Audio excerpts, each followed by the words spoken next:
I took on the biggest project at school, the most notorious playboy, Jackson. Everyone thought I didn't stand a chance. He skipped classes, got into fights, and I was always there copying notes for him.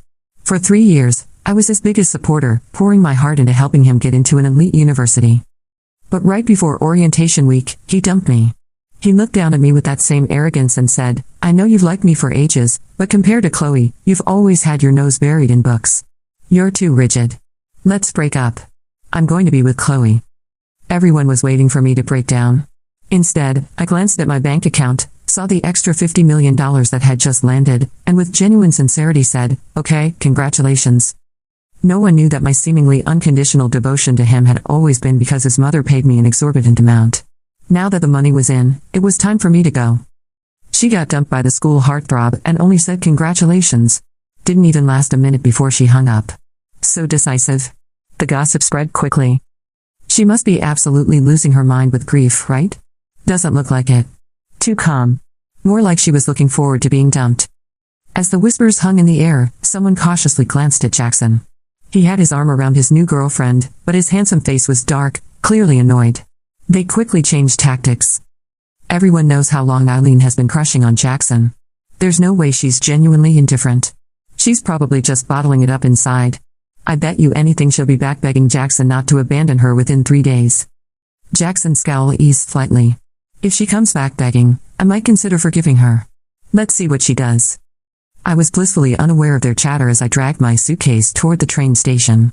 Even if I had heard their mockery, I would have just offered a faint, cold smile. If it weren't for my parents' unwavering belief that a daughter was useless for studying and should be married off for money while she was young.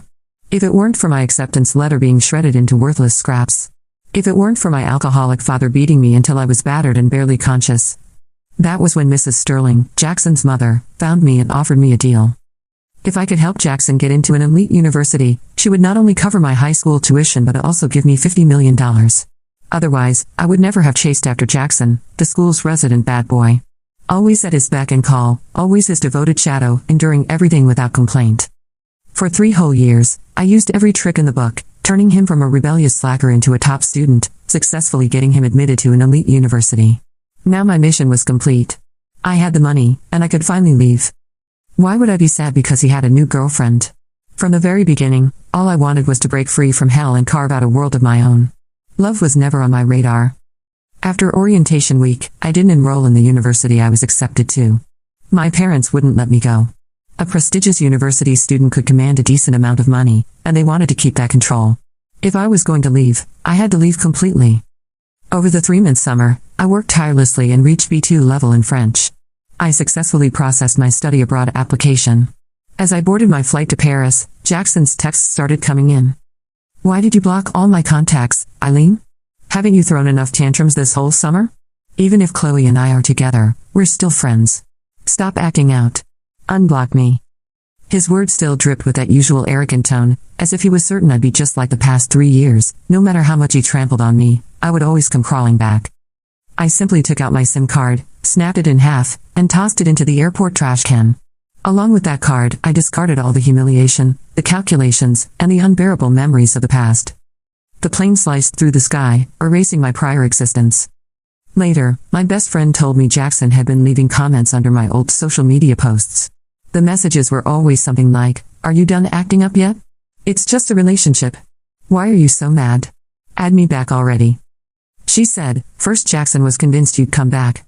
But when you didn't, he started getting really aggressive. Sometimes just hearing your name would make his face darken." It felt like I was listening to someone else's story. It didn't stir a single ripple in me. I used the $50 million from Mrs. Sterling to start fresh in Paris. I chose a top design academy. The language, the culture, the heavy workload, everything was a new challenge. But there was no Jackson to appease, no suffocating family. Just my sketchpad, my designs, and boundless possibilities for the future. Years vanished in a blink. Nurtured by hard work and talent, my jewelry designs began making waves at major fashion weeks, winning several prestigious international awards. As Lumina Company's newly appointed chief designer, I was dispatched back to my home country to spearhead expansion into the Asia-Pacific market. On my first day back, while grabbing lunch at the restaurant beneath the branch office, a hesitant voice spoke behind me. "Eileen? Is that really you?" I turned to see a somewhat familiar face. It was Ashley, I think, a girl who used to sit in front of me in high school. Her eyes widened as she openly scrutinized me from head to toe, astonished. Oh my God, it really is you. You've changed so much. Gone was the timidity and the desperate need to please from high school. Time and experience had granted me a calm, composed demeanor. Long time no see. Ashley lit up. What a coincidence. There's a class reunion tonight right upstairs at the Summit restaurant. Loads of people are coming, and Jackson will be there too. You absolutely have to come. Everyone will be shocked when they see you. Jackson. That name was like a distant echo, one that hadn't crossed my mind in years. I was about to decline, but then I reconsidered. Some things didn't need to be avoided. Okay. The entire day was spent dealing with company handover tasks, keeping me swamped with work.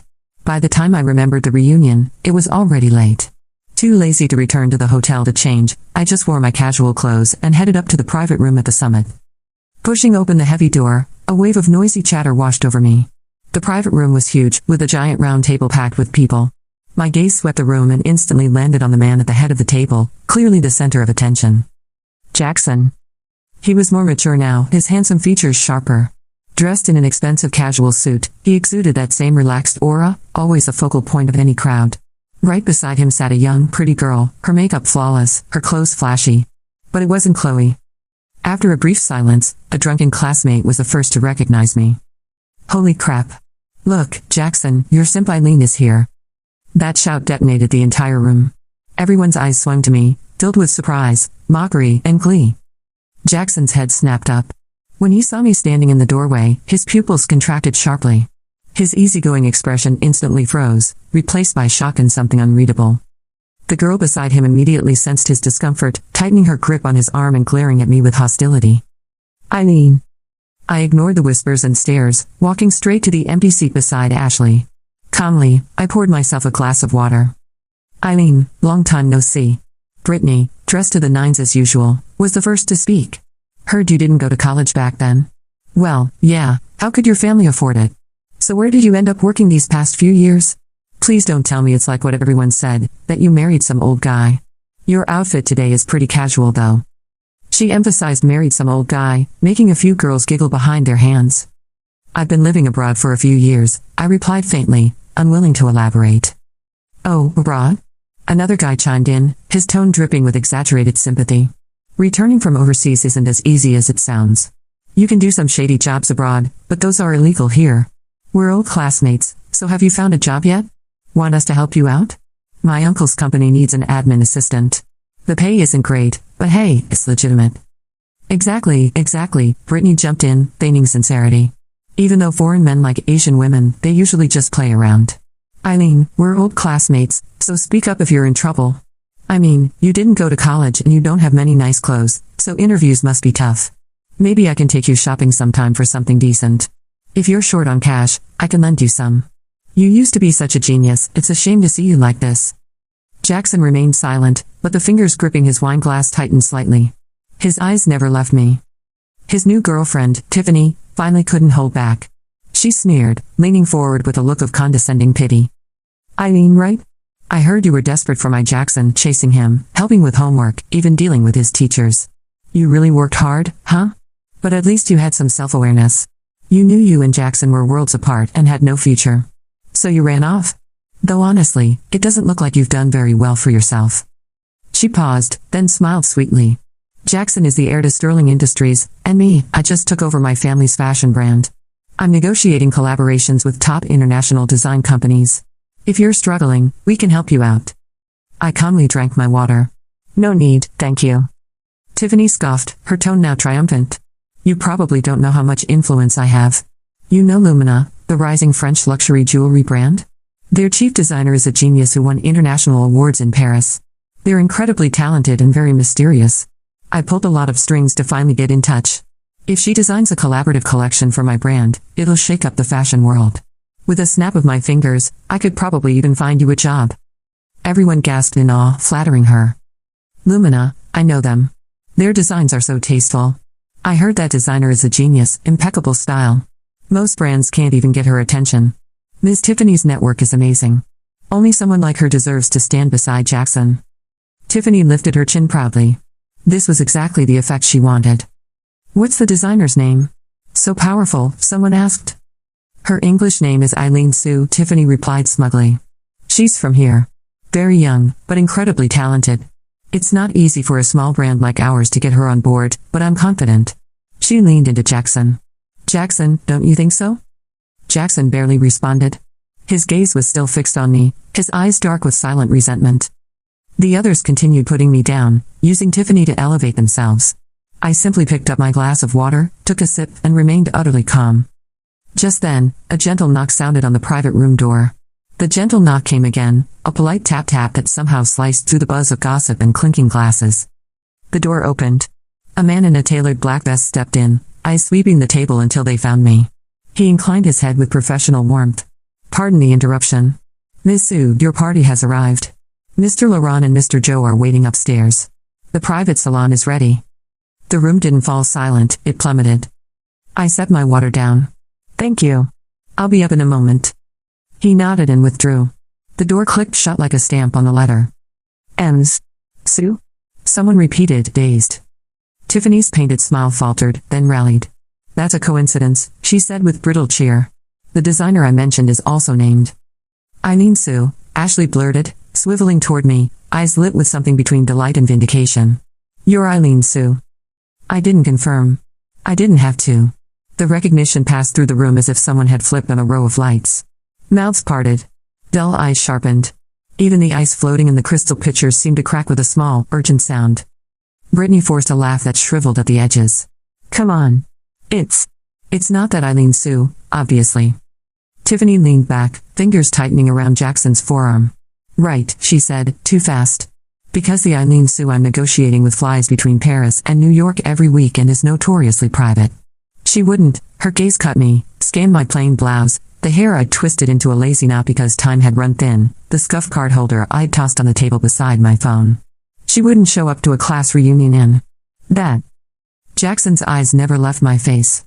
They were the same eyes I had watched cloud and clear over the years I kept his grades above water, the same eyes that had narrowed with arrogant certainty when he dumped me on the phone like he was canceling a subscription. Now they watched me as if he had just misread a crucial line and the test paper had been taken away. Why didn't you say anything? His voice came out rough. Say what? I asked. That you, he faltered, then regrouped. That you went abroad. That you did. This. He sounded as if he wanted credit. As if the universe owed him a memo when a planet changed its orbit. Someone at the far end tried to restart the script. Eileen, if you need a job, my uncle. Ashley's elbow found ribs. Shut up. Tiffany lifted her chin. Even if you are namesake to the person I mentioned, it doesn't mean you're the same one. You're right, I said, rising and smoothing my sleeves. It doesn't. A hum started in my pocket, one short buzz. I glanced at the screen. Marc Laurent arrived. Don't let them keep you. We have 10 minutes before the investors. I have a meeting upstairs, I told the room. Enjoy your reunion. I reached for the door. A chair scraped hard. Eileen. Jackson's voice again, closer now. Wait. I stopped, hand on the handle, and looked back. For a heartbeat the old room reassembled itself, chalk dust, late afternoons with sunlight and spears across desks, his lazy grin when I handed him notes I had recopied in neat, square handwriting. My muscles remembered the ache of hunger I used to fold into myself so my parents wouldn't notice I'd skipped dinner to tutor someone else's son. Then it all dissolved. What is it? I asked. About that summer, he said, trying for a softer register. You blocked me. You disappeared. I left, I said. With my mother's money, Tiffany added, acid pooling beneath her words. I turned my head to her slowly. With my compensation. Jackson flinched. Eileen. You made a deal with my mother? Tiffany cut in, incredulous, angling toward Jackson. Behind my back? His jaw jumped. This was years ago. And still the only competent decision in the Sterling household, someone muttered, not quietly enough. Laughter skittered around the table, nervous, disbelieving, hungry. I opened the door. Have a good evening? The corridor outside smelled faintly of cedar and polished stone. A waiter passed with a tray crowned by a silver dome. I walked past the velvet rope, up one flight of stairs, and into a different weather system, cool air, carpet that swallowed footsteps, wall sconces that transformed light into amber. An attendant guided me through a narrow hall paneled with walnut until a door whispered open on the private salon. Miss Sue, Mark said, standing. He was 40, maybe 42, with Roman nose and quiet hands that belonged to a violinist or a surgeon. Next to him, Leonard Joe, Lumina's Asia-Pacific director, rose as well, smile quick, eyes sharp. Sorry to keep you waiting, I said. Worth the wait, Leonard replied, then glanced at the folio tucked beneath my arm. You brought the revisions? I set the folio on the marble table and slid out the sketches. The salon had been staged like a small gallery, slate walls, 3 pedestals with glass cases holding our prototype cuffs, a bottle of water sweating elegantly beside clean tumblers. Outside the floor-to-ceiling window, the city was a field of digital stars. Mark waved the attendant away and we sat. We have 10 minutes before the investors arrive, he said. And, incidentally, before Sterling Industries walks into the ballroom next door with every fashion buyer in their wake. Sterling? I repeated, blinking once. Here? Leonard's smile tilted. Their quarterly investor dinner. The market skittish about their retail pivot. They're courting reassurance. Convenient, I murmured. Mark leaned forward. We have final numbers from Paris. The Aurora line outperformed the projections by 16% in pre-orders, and the Vogue spread drops next week. Tiffany Sterling has been persistent in asking for a collaboration to rescue her brand from looking like a copy of a copy. I told her we'd consider if she could satisfy certain conditions. She thinks those conditions are price and exclusivity. They're not, Leonard added.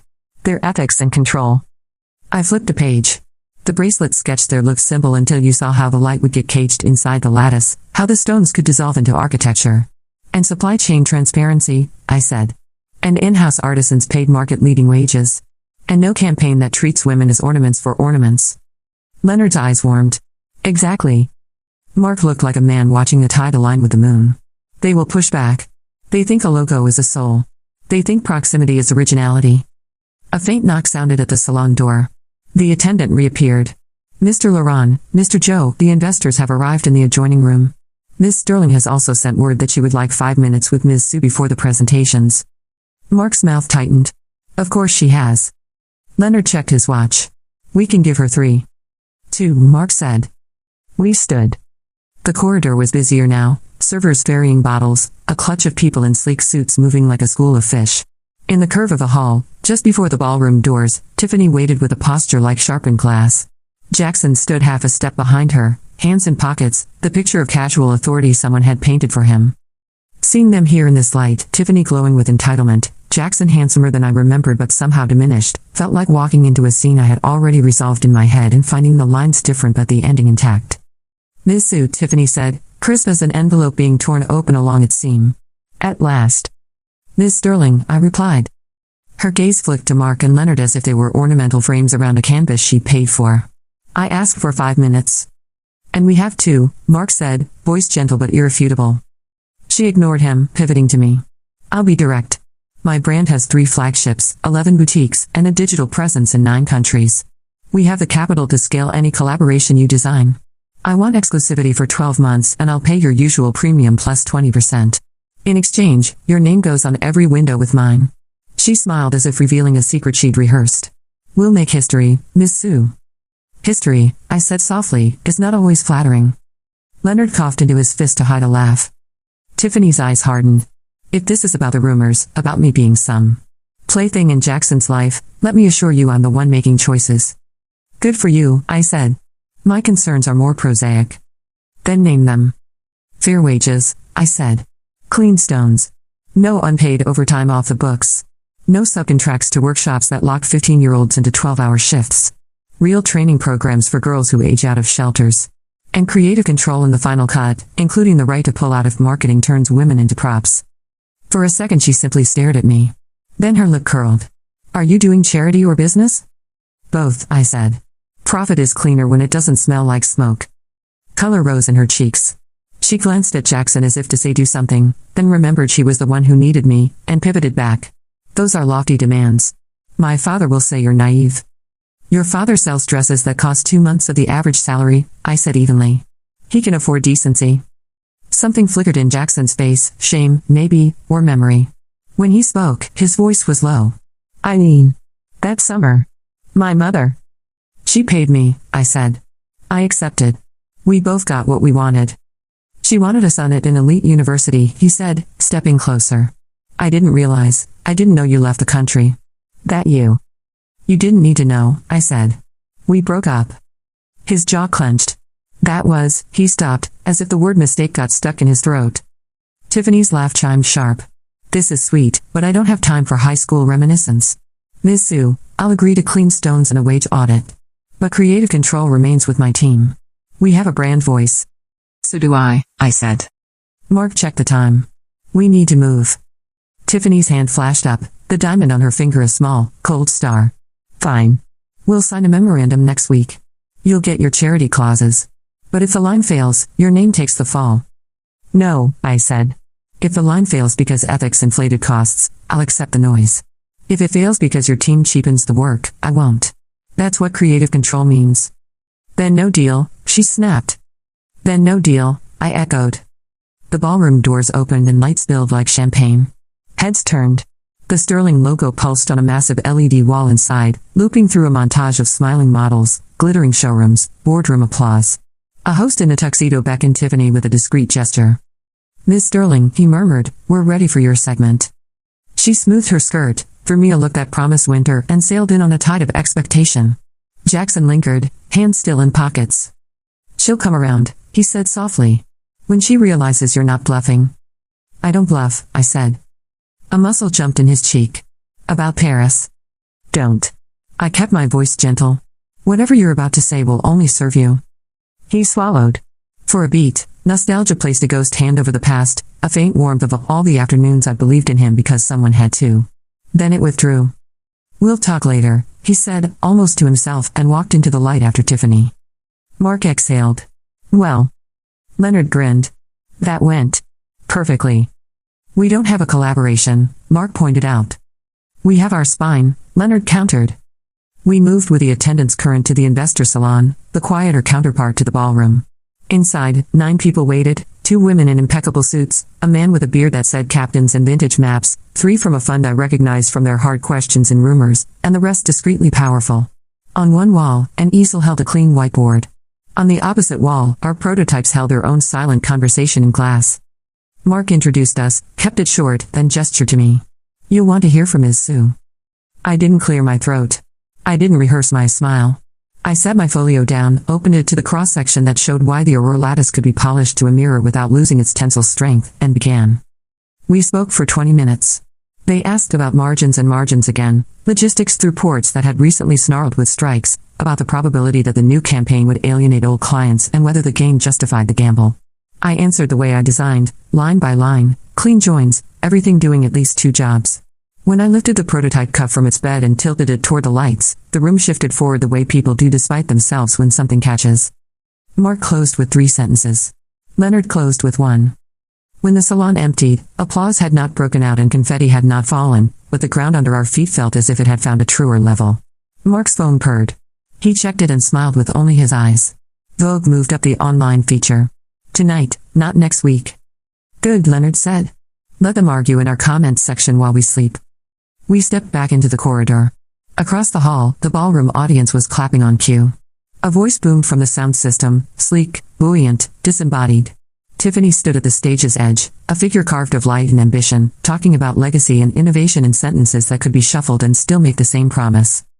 I was about to turn away when the LED wall behind her changed. New footage, a new montage. A swirl of jewelry, then a still. A bracelet that looked like dawn taking a breath. The caption, collaboration pending, Sterling X Lumina. Mark's face didn't move. Leonard's head tilted. Tiffany smiled like a woman unveiling a masterpiece. We are in the final stages of signing with Lumina's legendary chief designer, Ms. Eileen Sue, she announced, voice carrying like a silk ribbon. Together, we'll. My phone lit my palm. 2 messages arrived nearly on top of each other. Mark, we did not authorize this. Paris PR, statement. They used your name without contract. Your call, soft denial or ice cold? The ballroom applauded again, louder. Tiffany basked in it. Jackson, off to the side, looked at me across the gulf of audience and light, his expression abruptly unreadable. I thought of the years my name had been a convenience for other people's plans. The notes I'd written and signed for teachers who never looked past the handwriting. The summers I'd turned into parachutes for a boy who never learned to land on his own. The child I had been, who had believed silence was the safest place to live. Give me 2 minutes, I told Mark. His mouth twitched. 1. I stepped to the side of the corridor where no one brushed against me and typed. To VR, Mark, Leonard. Release the following in 5 minutes. Lumina confirms that Ms. Sue has not signed any collaboration agreement with the Sterling brand. Lumina is committed to partnerships that meet the highest standards of ethical sourcing, artisan compensation, and creative autonomy. Announcements that suggest otherwise are premature and unauthorized. A breath later, I added. We wish the Sterling brand success in their pursuit of excellence. When they are ready to meet Lumina's standards, our door will be open. I hit send. The statement went out like a ripple cutting cross-current against a wake. It would take a minute to hit phones, 2 to hit the ballroom, 5 to swirl into the chatter above the city. I slid my phone back into my pocket. Sharp, Leonard murmured. Measured, Mark corrected, but his eyes were pleased. We drifted with the crowd until we reached the landing that overlooked and slightly behind the ballroom. From here, the stage looked like a model set and the faces below like coins. I let myself look, just for a second, at a life I might have been slotted into if I'd stayed, the green room smirks, the borrowed gloss, the applause on demand. Then I let the picture go. Ashley appeared at my elbow as if conjured, breathless, eyes huge. I hunted you through 3 wrong rooms, she whispered. Eileen, it's all over the group chat. People are saying. I know, I said. She squeezed my arm, giddy, a little fierce. Brittany's pretending she always knew. Someone spilled red wine on her white dress. It's the best thing I've seen all year. A laugh escaped me, small and real. You didn't have to follow. Please. I'm upgrading from spectatorship to front row. She leaned closer. Are you really not going to work with Tiffany? Not like this. Down below, a man in a midnight suit crossed the stage. He murmured in Tiffany's ear. I watched the shallow smile pull, falter, tug itself back into place. Across the room, Jackson lifted his phone and looked at something he had not expected to see. Ashley followed my gaze. He looks like someone took away his favorite mirror. What happens now? She asked. Now, I said, we go home. We sleep. We wake up and work. And Jackson? He wakes up too, I said. That's his problem. Mark touched my shoulder lightly. You were excellent. I only did what we said we'd do. That's rarer than it should be, he said. Leonard's phone buzzed. He scanned, then whistled softly. Vogue just embedded our statement in their breaking banner. Let them, Mark said. We don't need to wrestle rumor. We just need to build. Exactly, I said. We left the landing and threaded through the backstage hall where the muffled bass of applause trembled the drywall. In the service elevator, an attendant held the door, eyes politely lowered. When it closed, Ashley sagged against the mirror and whooped, silent, delighted. I smiled at our reflections, the 3 of us and one bright-eyed hurricane of a friend, and for the first time that night, fatigue washed through me all at once. Not the old kind that had a bruise hidden inside, but the new kind that came after a long day of work that belonged to me. The car led us out into a night that smelled like rain flirting with the city's heat. The summit's portico funneled a parade of dignitaries towards sleek vehicles and cameras that turned yawns into glamour. Our driver eased up in a sedan that looked deliberately ordinary. As we pulled from the curb, someone stepped off the sidewalk and put a palm to the passenger window. Ashley startled. I didn't. I'd recognized the stride before the face. Jackson. He bent, peering in past the reflection. The driver paused, looked to me for instruction. I lowered the glass 2 inches. Eileen, Jackson said. The city noise made it intimate. Don't let her use your name like that. I'll make sure they retract on stage. You don't control her, I said without heat. His mouth twisted. No. But I can try. You should have tried a long time ago. Something in his expression cracked, a hairline fracture that turned light into a prism. Back then, he said hoarsely, I thought you'd always be there. I said nothing. Dinner? He tried, sudden, desperate. Tomorrow. Just to talk. No. He flinched. You can't even. Jackson, I said, finally letting his name take shape. You were a job. Then you were a lesson. Neither qualifies you for the rest of my life. He stared at me. He was handsome in the way that made people forgive too much. He had been forgiven by a boy, by a school, by a mother who hired help to make sure forgiveness took root. For a moment I felt something like mercy, but it wasn't for him. It was for the girl who had believed he was the only door marked exit. Congratulations, I added softly. He blinked. For what? For finally hearing the word no. I raised the window. The driver glanced at me once in the rear view. I nodded. We pulled into the current of headlights, and Jackson fell away like a page slipping out of a book that had been rebound without him. Ashley exhaled a sound that was half sigh, half battle cry.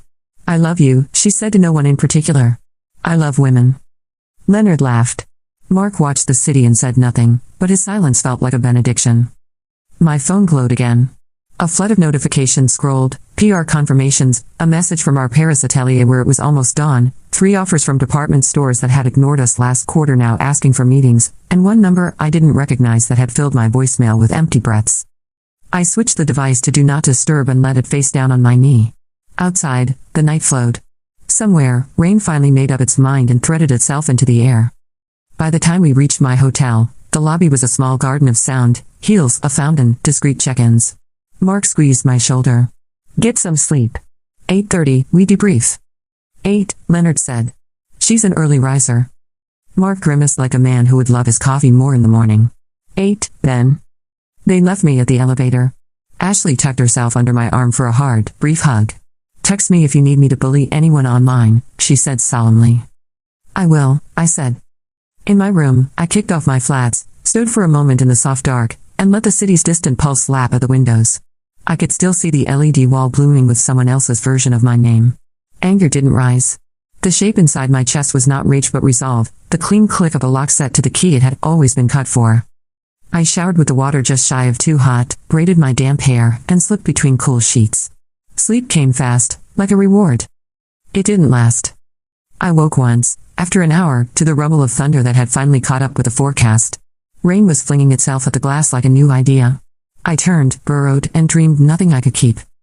Morning arrived as a color, not a sound, the particular gray of a city wringing itself dry. I made tea, opened my laptop, and watched the aftershocks of the statement play out across feeds. Some called me sanctimonious.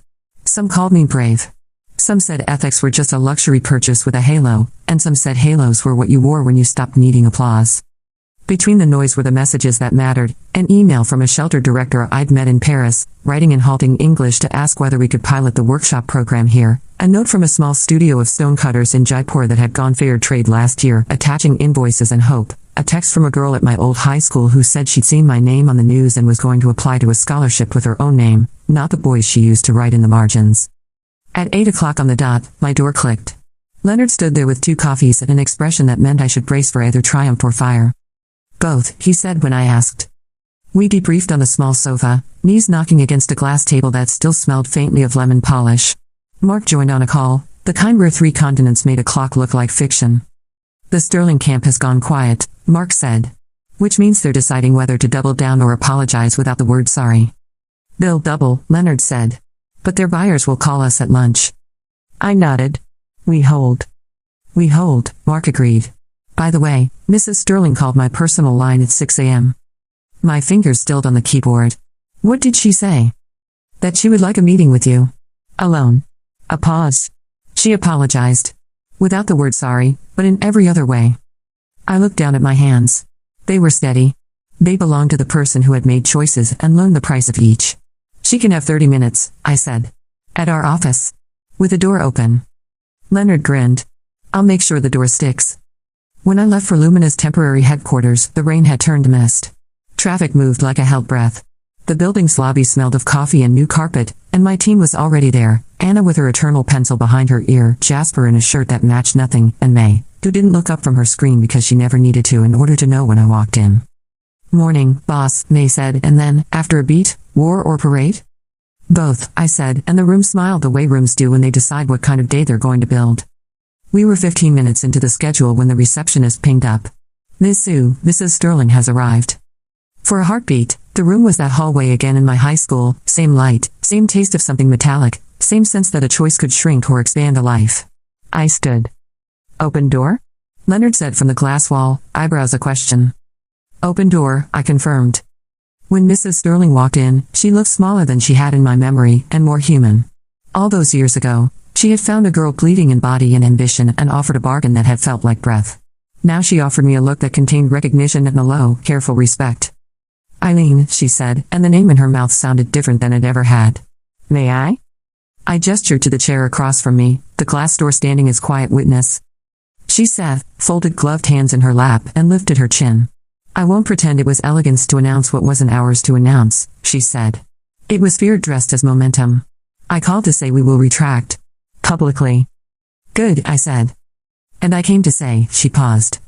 The word sorry pressed against her lips and dissolved into something older. I underestimated you. You didn't know me, I said. I don't think I wanted to, she replied softly. Not beyond what I needed. Honesty with edges. I could respect that. Her gaze moved past me to the wall-mounted board where May had stuck a cluster of yellow notes under the heading Workshop Pilot.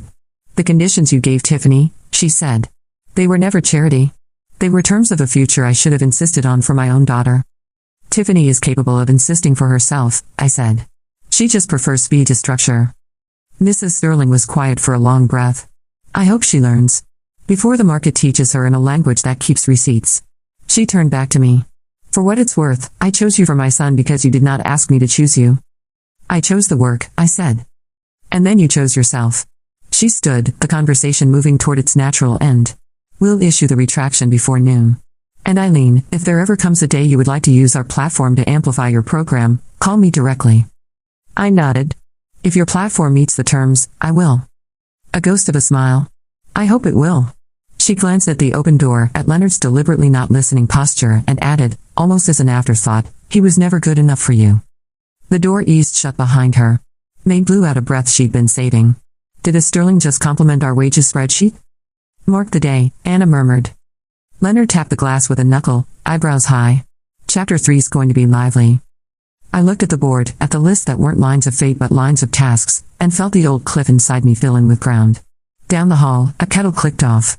The city shook off the last of its rain and brightened by a degree no forecast had predicted. My phone buzzed once. A message from an unknown number, not the one with the empty breaths. I opened it. Unknown, I owe you an apology. Not for hiring you. For not seeing you. M.S. I typed back one line. Me, thank you for retracting. The rest isn't necessary. I set the phone face down again and reached for the next sketch. Outside, the morning gathered itself. Inside, the knock that would start the next part of my life had not yet sounded. But I could hear footsteps in the hall. The retraction hits before noon. Sterling's official channels post a neat rectangle with perfect kerning. An earlier announcement referenced a potential collaboration that has not been finalized. We regret the miscommunication. The comments churn. Screenshots of our statement nest beneath it like bones. But the best part isn't their post. It's the email from our workshop partner, the shelter director who, yesterday, signed our MO in a tiny office where the paint peeled only where hope stuck longest. We can start Monday, she writes. 12 women in the first cohort. We have borrowed benches and old lamps. Can your team help with safety training? I forwarded to May with a single word, yes. By mid-afternoon we've cleared a corner of the studio and turned it into a classroom. Jasper arrives with armfuls of vices and magnifiers, Anna chalks out a schedule so clean it sings, and I open the cabinet where we keep stones and set aside a tray of small, flawed gems, chips and cloudy slivers most brands would bin. In the right settings, they will be poems. Ashley sits on a rolling stool and watches with her chin propped in her hands, grinning like a child in a candy store. I have never been so proud to be a nosy classmate, she says. Stay nosy, I tell her. Just also stay behind the safety line. She salutes. News travels fast in a city built on stories. By evening, bloggers have speculated themselves hoarse, buyers have quietly moved meetings onto our calendar, and Sterling stock has jogged down 2 points before wobbling back up on the strength of their LED wall and memory. Somewhere inside their tower of glass and certainty, a meeting is being held where everyone pretends the ending is still theirs to write. I go home early and sleep as if I've been granted a loan of peace that I can repay with work. Monday, the workshop smells like flux and fear at first. 12 women sit at tables that wobbled just a little, back straight with the kind of effort that means they learned to be invisible and are now remembering how to want. I introduce myself. I do not say I was you. I do not need to. My hands say it for me when I show them how to balance a ring in the clamp, how to keep breath steady, how to pretend the flame is a dialect you once spoke at home and can speak again if you stop apologizing to it. We mark off goals on a whiteboard: safety, soldering, finishing, setting. On the far right, under a heading that will look like decoration until it isn't, I write pricing your own work. A girl with hair cut ragged short raises her hand. Why that? She asks. We don't work for ourselves. Not yet, I say. But I never want you to flinch when someone asks your price. You'll say it like it's your name. They practice saying numbers aloud until the floor knows them. By lunch, the room smells like metal and the smallest kind of victory. At 3 o'clock, the receptionist pings up to my office. Miss Sue? There's a Mr. Hollowell asking to see you. It takes me a second to translate the slickness of the name. Jackson. Of course he would bring a suit to the lobby of my work, as if we're all still living inside his mother's calendar. Tell him I'm in a class, I say. Offer him tea. I go back to the workbench. 15 minutes later, the receptionist pings again. He says he'll wait. He can wait, I say. He waits. At 5, my cohort files out with little bags of practice pieces and 3 new calluses each. Ashley drifts in with a camera around her neck and photos that make the afternoon look like the beginning of a book you won't want to end. I wash my hands. Then I walk to the lobby. Jackson stands when he sees me.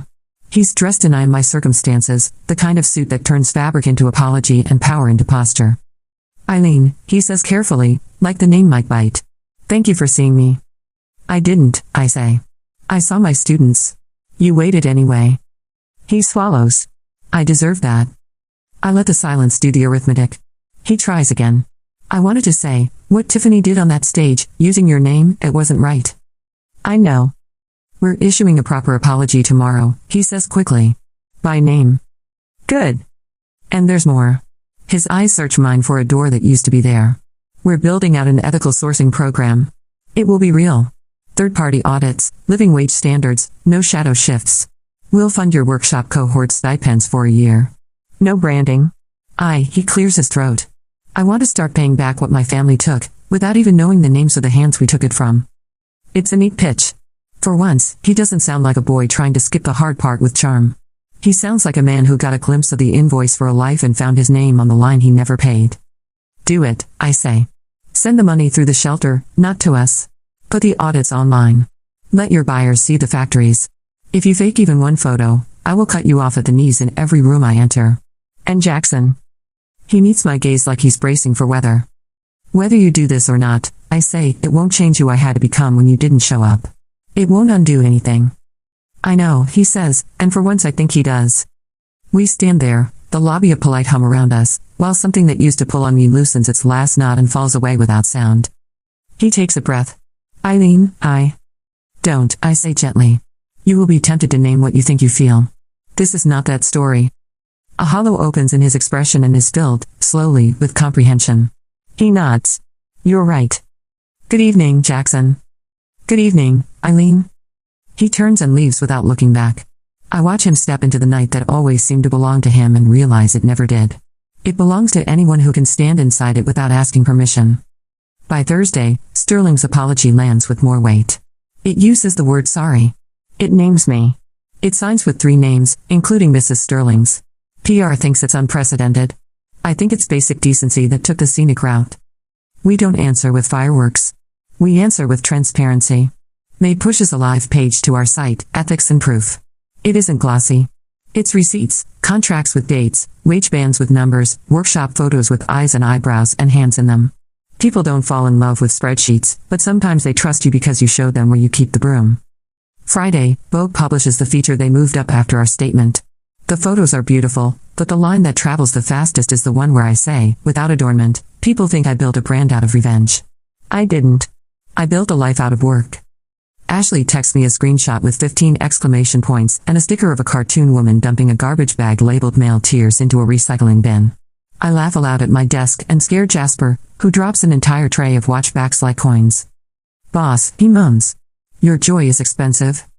Practice, I tell him, and spend 10 minutes on my knees helping him find every last silver circle because if the work isn't in your hands, your words are rented.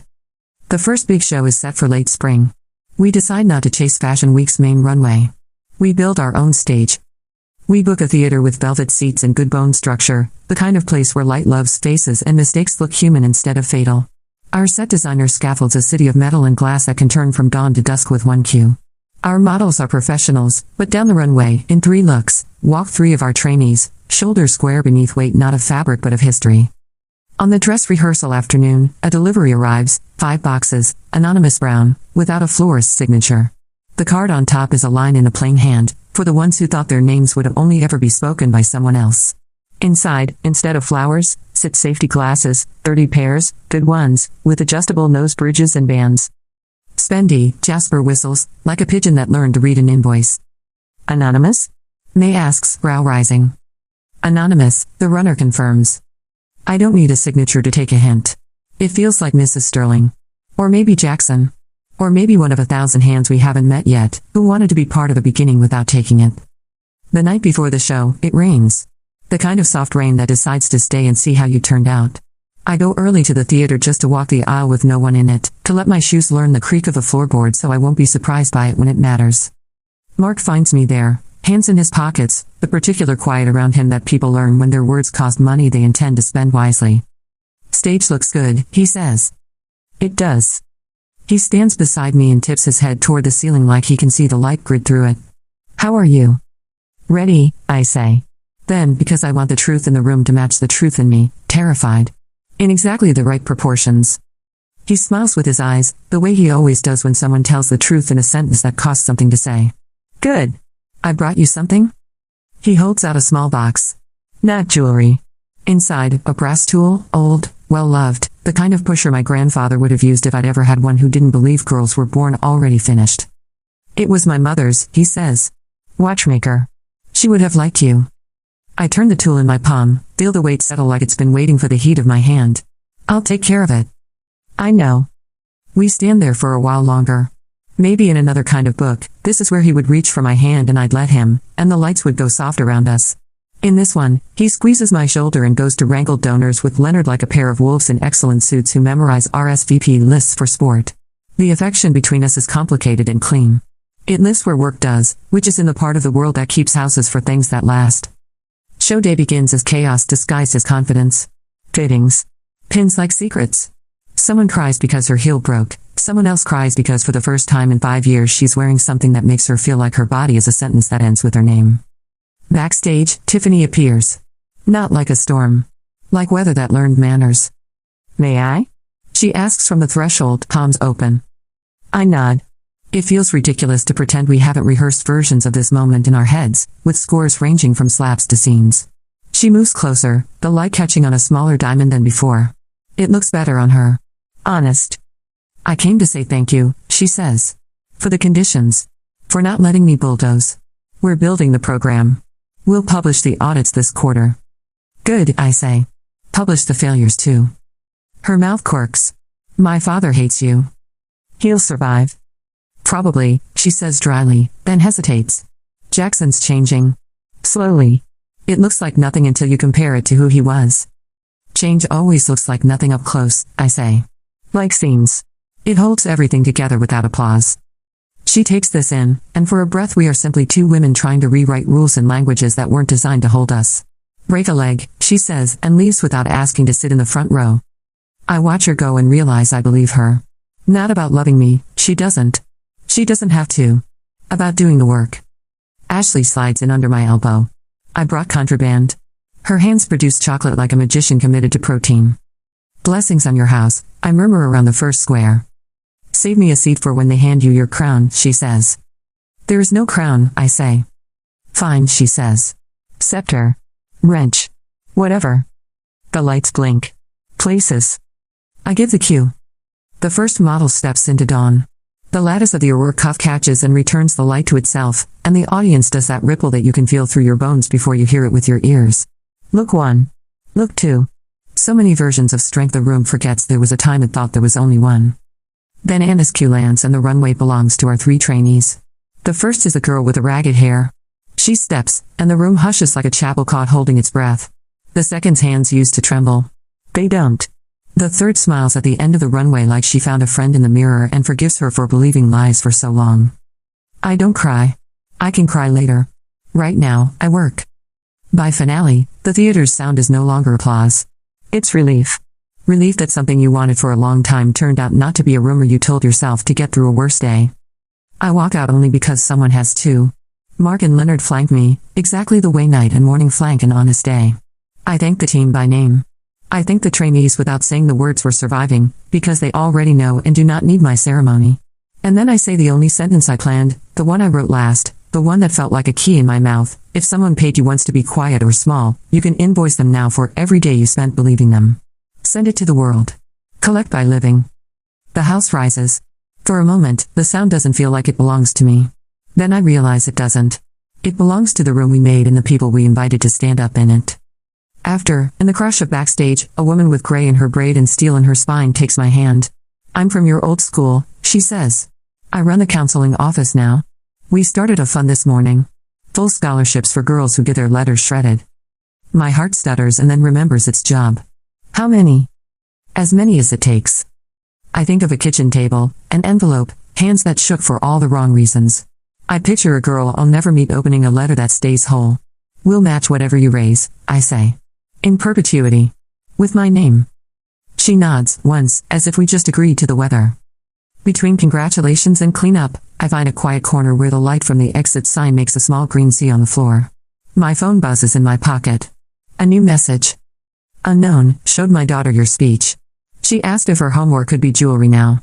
I said yes. S. I smile at the initial like a riddle I no longer need to solve. I type 2 words, tell her yes.